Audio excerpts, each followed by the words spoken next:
Hello everyone and welcome back to our channel. In this video, we will talk about the chapter number 9 of class 12th, that is the strategies for the enhancement of food production. So without wasting any time, let's proceed with our video. तो कल हमने जो सबसे पहला topic पढ़ा था वो था एनिमल हस्बेंड्री और उसके अंदर भी हमने जो टॉपिक कवर किया था वो था डेयरी फार्म मैनेजमेंट। उसके अंदर हमने ये सब चीज़ें पढ़ी थी कि कैसे वहाँ पे जो अच्छी ब्रीड है उसका सिलेक्शन किया जाता है, कैसे साइंटिफिक मैनर के अंदर जो फोडर उनको खिलाया जा रहा है उन कैटल्स वगैरह को कैसे उसका ध्यान रखा जाता है, कैसे उनकी मेंटेनेंस, उनकी पर्सनल हाइजीन, उनकी ब्रीड और उनसे रिलेटेड जो प्रोडक्ट्स हैं, चाहे वो मिल्क हो या फिर मिल्क से रिलेटेड प्रोडक्ट हों, कैसे उनको अच्छी हाइजीन के साथ पैक किया जाता है और ट्रांसपोर्ट भी करवाया जाता है। इसके अलावा ऐसी ब्रीड को सिलेक्ट किया जाता है जो कि हाई यील्ड की भी हो और उसके अंदर डिज़ीज़ रेजिस्टेंस वाली क्वालिटीज़ भी प्रेजेंट हो, यानी कि क्वांटिटी और क्वालिटी दोनों का अच्छे से ध्यान रखा जाता है डेयरी फार्म मैनेजमेंट के अंदर।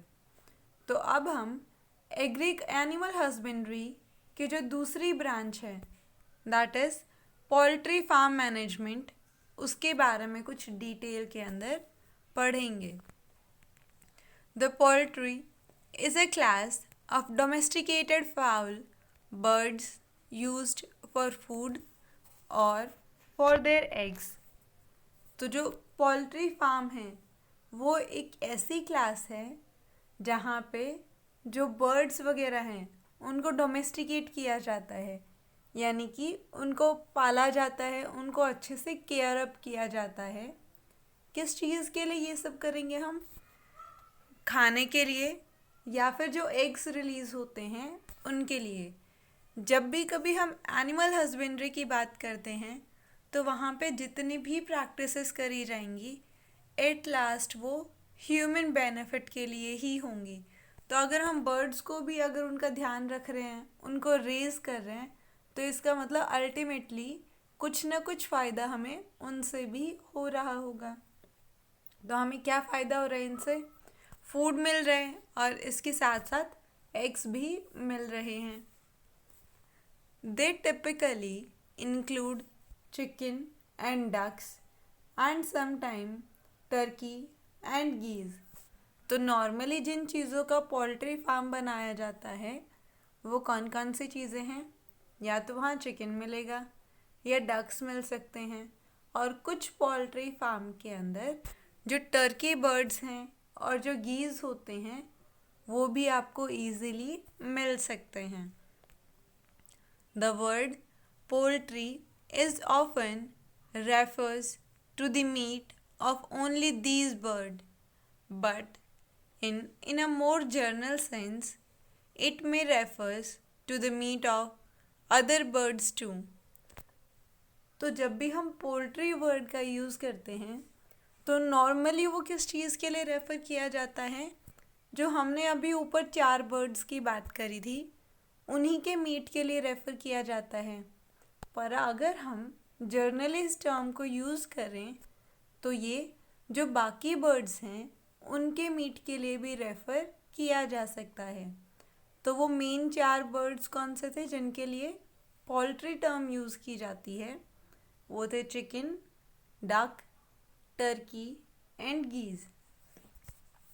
As in a dairy farming, the selection of disease-free and suitable breed, proper and safe farm condition, proper feeding habits and water and hygiene and health care are important component of poultry farm management. तो जब हमने dairy farming की बात करी थी तब भी हमने कौन कौन सी कंडीशंस का ध्यान रखा था कि वो जो ब्रीड है वो डिज़ीज़ फ्री होनी चाहिए। कोई सुपीरियर ब्रीड ही हमें कंसीडर करनी चाहिए। जो फार्म है यानी कि जो एरिया जहाँ पे इन एनिमल्स को या फिर बर्ड्स को रखा जा रहा है वो भी अच्छी कंडीशंस होनी चाहिए। जो उनको खाना और उनका जो पानी है वो टाइमली और नॉर्मल रेगुलर इंटरवल्स पे होती रहना चाहिए। वहाँ की साफ़ सफाई का ध्यान रखना बहुत ज़्यादा ज़रूरी है। और इनके साथ साथ जो डेयरी फार्म के अंदर जो कैटल्स थी उनका जो हेल्थ है उसका रेगुलर चेकअप होना भी बहुत ज़रूरी है। तो यही सारी चीज़ें डेयरी फार्मिंग के साथ साथ पोल्ट्री फार्मिंग के लिए भी इम्पॉर्टेंट है। यानी कि वहाँ जो बर्ड्स रह रहे हैं वो अच्छी ब्रीड के होने चाहिए और डिज़ीज़ फ्री होने चाहिए। उनके जो फार्म की कंडीशन है यानी जहाँ पे उन बर्ड्स को रखा जा रहा है वो भी बिल्कुल सेफ़ होनी चाहिए। टाइम टू टाइम उनको जो वाटर और जो फीडिंग है वो होती रहनी चाहिए। उनके आसपास हाइजीन का स्पेशल ध्यान रखना चाहिए और उनकी हेल्थ का भी बहुत इम्पॉर्टेंट रोल है। अगर ये सारी चीज़ें प्रैक्टिस ना करी जाएं तो बहुत बार बीमारियां आने के चांसेस हैं। फॉर एग्ज़ाम्पल अभी थोड़े टाइम पहले ही बर्ड फ्लू की बीमारी फैली थी। तो ये सारी चीज़ें अगर time to time health checkup होते रहें तो इन चीज़ों को अवॉइड भी किया जा सकता था। You may have seen the TV news or read newspaper reports about the bird flu virus which created a scare in the country and drastically affected eggs and chicken consumption। तो हमने regular कभी कभी हम पढ़ते रहते हैं बहुत सारे अलग अलग तरीके के बर्ड फ्लू वायरसेस आते रहते हैं जो कि पूरी कंट्री के अंदर जितने भी जो एग और जो मीट लवर्स हैं उनके लिए बहुत ज़्यादा प्रॉब्लम क्रिएट कर देते हैं। Find out more about it and discuss whether the panic reaction was justified. तो आपको कुछ ऐसी ही बीमारियों के बारे में पता लगाना है और ये देखना है कि लोगों के अंदर जो डर बैठ गया था इन बीमारियों को लेके क्या वो सही था। How can we prevent the spread of flu? In some cases chickens are infected। तो कैसे हम ये जो वायरस का जो फ्लू फैला है इसको हम कैसे और आगे बढ़ने से रोक सकते हैं। यानी कि जिन इंडिविजुअल्स के अंदर वो अफेक्ट हो गया था बर्ड्स के अंदर कैसे हम उसको बाकी बर्ड्स के अंदर भी फैलने से रोक सकते हैं। तो ये आपकी एक्टिविटी है और ये आपको कंप्लीट करनी है। आपको उस बर्ड फ्लू का नाम पता होना चाहिए, कोई भी एक बर्ड फ्लू का नाम, उसका क्या नाम है। जैसे कि H1N1 होता है वैसे ही देखना है आपको कि उसको किस नाम किस चीज़ से डोनेट किया जाता है। और इसके अलावा कौन कौन से सिम्टम्स थे जिनकी वजह से पता चल रहा था कि इस बर्ड के अंदर फ्लू है और कैसे इस बर्ड के जो फ्लू को स्प्रेड को रोका गया था। नेक्स्ट टॉपिक है एनिमल ब्रीडिंग। तो अब हम एनिमल्स ब्रीडिंग के बारे में डिटेल में पढ़ेंगे क्योंकि जब भी हम कभी एनिमल हस्बेंड्री की बात करते हैं तो वहाँ 3 टर्म्स यूज़ में आती हैं। पहला है रेज, दूसरा है breed and taken care of. तो अब देखते हैं इस ब्रीडिंग का मतलब क्या होता है और कैसे एनिमल्स को ब्रीड करवाया जाता है। Breeding of animals is the important aspect of animal husbandry. तो एनिमल्स को ब्रीड करवाना एक बहुत इम्पॉर्टेंट पार्ट है एनिमल हस्बेंड्री का। The animal husbandry aims at increasing the yield of animals and improving the desirable qualities of the produce। तो animal breeding के objective क्या हैं? जो इसका सबसे पहला ऑब्जेक्टिव है वो है कि कुछ ऐसे तरीके जिनकी वजह से जो यील्ड है यानी जो पैदावार है, स्पेसिफिकली जो मिल्क वगैरह की जो प्रोड्यूस है, उसको बढ़ाया जा सके। और इसके साथ साथ जो क्वालिटी है उस प्रोडक्ट की, उसको भी इंक्रीज़ करवाया जा सके। यानी कि क्वांटिटी एंड क्वालिटी दोनों एक्सपेक्ट की हम यहाँ बात कर रहे हैं। For what kind of characters would we breed animals? तो हम किन चीज़ों के लिए, ऐसे कौन कौन सी कैरेक्टरिस्टिक्स को प्रेफर करेंगे जिनके लिए हम एनिमल्स को ब्रीड करवाएंगे? Would the selection of characters differs with the choice of animal? और क्या हमने जो कैरेक्टरिस्टिक्स लिए हैं वो अलग अलग एनिमल्स के लिए अलग अलग होंगे? तो ये कुछ क्वेश्चन हैं जो अब हम देखेंगे। तो जो पहला क्वेश्चन हमने बात करी कि हम किन कैरेक्टरिस्टिक्स के लिए एनिमल्स को ब्रीड करवाएंगे। फॉर एग्ज़ाम्पल, अगर हम कैटल्स का एग्ज़ाम्पल लेके चलते हैं तो कैटल से हमें कौन सी चीज़ एंड प्रोडक्ट मिलता है? हमें मिल्क मिलता है। तो हम कौन कौन से कैरेक्टरिस्टिक्स ले सकते हैं किसी भी एनिमल को ब्रीड करवाने के लिए? तो जो पहला एनिमल है उसकी हम क्या कैरेक्टरिस्टिक्स लेंगे कि उनकी जो यील्ड है वो ज़्यादा हो। दूसरा जो कोई भी जो एनिमल हम लेंगे जिसके साथ हमें ब्रीड करवाना है, उसका हम लेंगे कि वो डिज़ीज़ फ्री हो।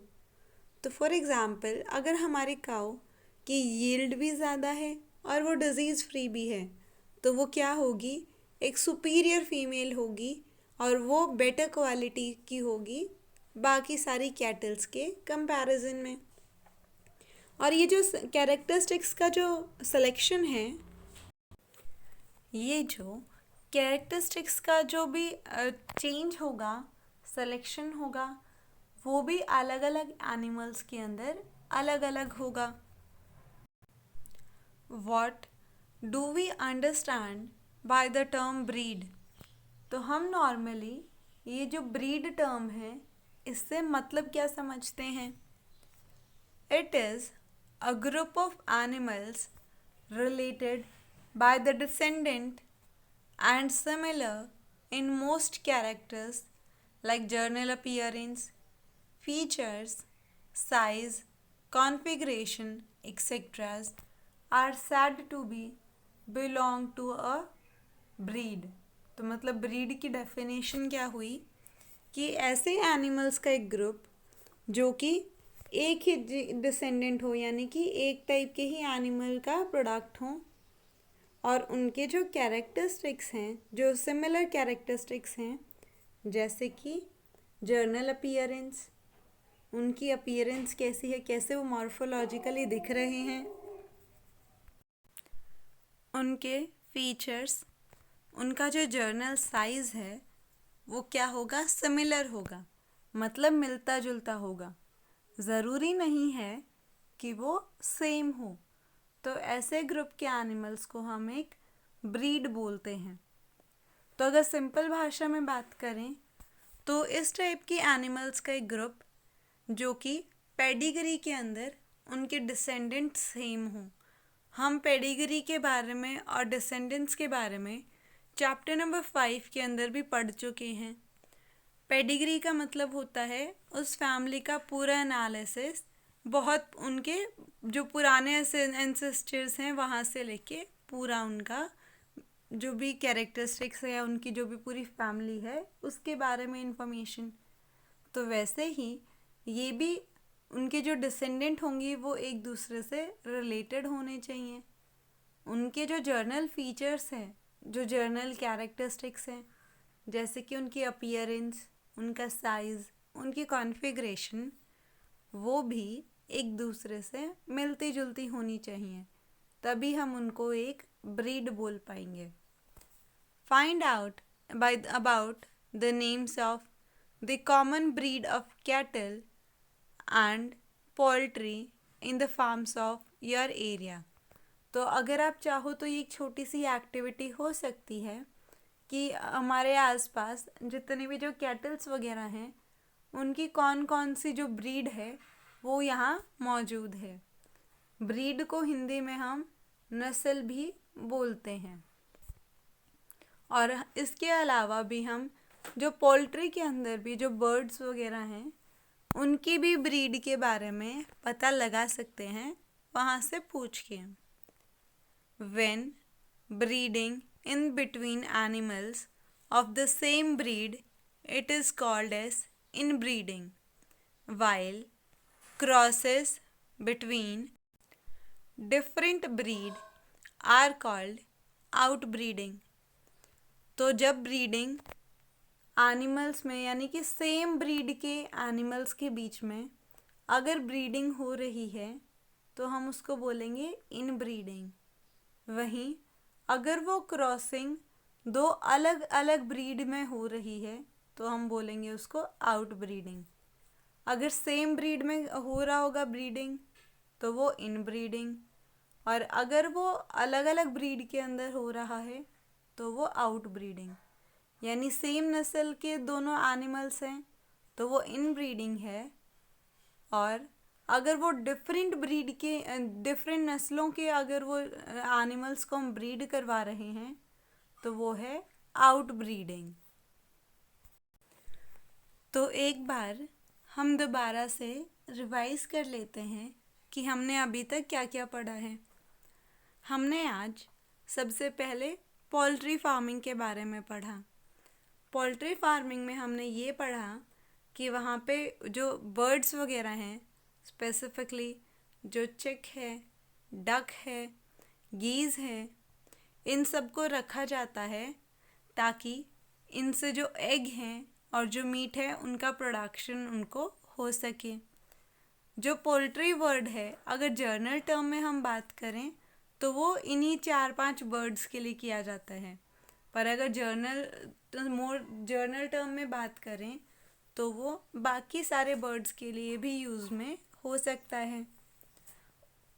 और इन्हीं का जो जितने भी जो बर्ड्स है पोल्ट्री फार्मिंग में उनका ध्यान भी रखने के लिए वही कंडीशंस के रिक्वायरमेंट है जो कि डेयरी फार्मिंग में थी। यानी कि उनकी हाइजीन का ध्यान रखना, उनकी फीडिंग हैबिटेट्स का ध्यान रखना, वाटरिंग टाइम से होना, इसके अलावा जो उनके रेगुलर हेल्थ चेकअप हैं वो भी होते रहना। उसके बाद हमने शुरू किया था हमारा अगला टॉपिक, दैट वाज ब्रीडिंग। तो ब्रीडिंग थी क्या? तो यानी कि एक ग्रुप है पूरे एनिमल्स का जिनके जो डिसेंडेंट हैं वो एक दूसरे से रिलेटेड हैं। ज़रूरी नहीं है कि सेम हो, एक दूसरे से रिलेटेड हों और उनके जो कैरेक्टरिस्टिक्स हैं वो एक दूसरे से मिलते जुलते हों। यानी उनके जो जर्नल अपीयरेंस है, उनके जो फीचर्स हैं, जो साइज़ हैं वो एक दूसरे से मिलने चाहिए। ब्रीडिंग 2 टाइप की हो सकती है, पहली है इनब्रीडिंग और दूसरी है आउटब्रीडिंग। इनब्रीडिंग तो वो होती है जिसके अंदर जो दोनों एनिमल्स यानी जिनका ब्रीड करवाया जा रहा है वो दोनों एनिमल्स सेम ब्रीड के हों तो हम बोलेंगे उसको इनब्रीडिंग। वहीं अगर 2 अलग अलग ब्रीड के एनिमल्स का क्रॉस करवाया जा रहा है तो उसको हम आउटब्रीडिंग भी बोलते हैं।